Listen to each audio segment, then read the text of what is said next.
ഒരുപാട് ബാധ്യതകളും പേറി ചാവക്കാട് സ്വദേശി ബിനോയ് തോമസ് കുവൈറ്റിലേക്ക് വിമാനം കയറിയത് ദിവസങ്ങൾക്ക് മുൻപാണ്. തീയിൽ പൊലിഞ്ഞത് ബിനോയുടെ ജീവൻ മാത്രമല്ല, 2 കുട്ടികളടങ്ങുന്ന കുടുംബത്തിന്റെ സ്വപ്നങ്ങൾ കൂടിയാണ്. ഒടുവിലെല്ലാം ബാക്കിയാക്കി Binoy Thomas Kunnamkulam V Nagel burial സെമിത്തേരിയിൽ അന്ത്യവിശ്രമം കൊള്ളുകയാണ് ഇപ്പോൾ.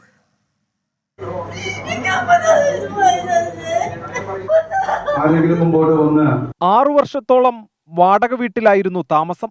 2.5 സെന്റ് ഭൂമി വാങ്ങി 2 ലക്ഷം രൂപ വായ്പയെടുത്ത് ഒരു ഷെഡ് കെട്ടി. പണി പൂർത്തിയാക്കാനായില്ലെങ്കിലും 2 മാസം മുമ്പ് ആ കൊച്ചുകൂരയിലേക്ക് താമസം മാറേണ്ടി വന്നു. 2 മാസമായിട്ടുള്ളൂ താമസം തുടങ്ങിയിട്ട്. ഒരു ടെമ്പററി വീടെന്നേ പറയാൻ പറ്റുള്ളൂ.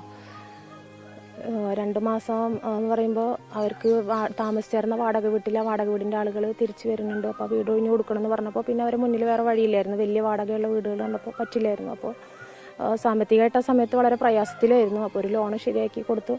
അങ്ങനെയാണ് ഇങ്ങോട്ടേക്ക് താമസം മാറുന്നത്. പക്ഷേ അത് തന്നെ പൂർത്തീകരിക്കാൻ വേണ്ടി കഴിഞ്ഞിട്ടില്ല. അപ്പോൾ ബിനോയിൻ്റെ ഏറ്റവും വലിയ സ്വപ്നം എന്ന് പറയുന്നത് ഒരു വീടായിരുന്നു. 2 കുട്ടികളും ഭാര്യയും അടങ്ങുന്ന കുടുംബത്തിന്റെ വിശപ്പ് മാറ്റാനും ഒരു വീടെന്ന സ്വപ്നം സാക്ഷാത്കരിക്കാനുമാണ് ബിനോയ് ഈ മാസം 5-ന് കുവൈറ്റിലേക്ക് വിമാനം കയറിയത്. നന്നായി ജീവിച്ചു പോകണമെന്നുള്ള നല്ല താല്പര്യങ്ങളാണ്. അവൻ പോരാ, ഇതുകൊണ്ട് നമുക്ക് തയ്യില്ല ഈ ശമ്പളം കൊണ്ട് ഇപ്പോൾ പോണ ജോലി. അപ്പം ഇങ്ങനൊരു അവസരമുണ്ട്. അവസരത്തിനായിട്ട് കൂട്ടുകാരോട് പറഞ്ഞപ്പോൾ അവർ ശരിയാക്കി കൊടുത്ത് അങ്ങനെ പോയതാണ് ആൾ.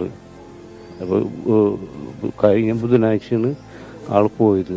അപകടം നടന്ന രാത്രി 2:30 വരെ ബിനോയുമായി ഫോണിൽ സംസാരിക്കാനായെന്ന് ഭാര്യ പറയുന്നു. പിന്നീട് ഒരു വിവരവും ഉണ്ടായില്ല. അപകടം നടന്ന കെട്ടിടത്തിലാണ് ബിനോയ് താമസിച്ചിരുന്നതെന്ന് സംശയമുണ്ടായിരുന്നെങ്കിലും പ്രതീക്ഷയോടെ കാത്തിരുന്നു. പക്ഷേ വിഫലമായി.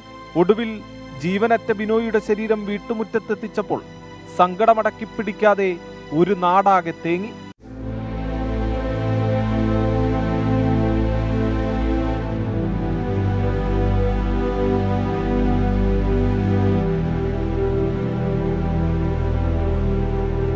സംസ്കാര ശുശ്രൂഷകൾക്ക് ശേഷം ബിനോയുടെ മൃതദേഹം കുന്നംകുളം വി നാഗൽ ബെറിയൽ സെമിത്തേരിയിൽ സംസ്കരിച്ചു. 24 തൃശൂർ.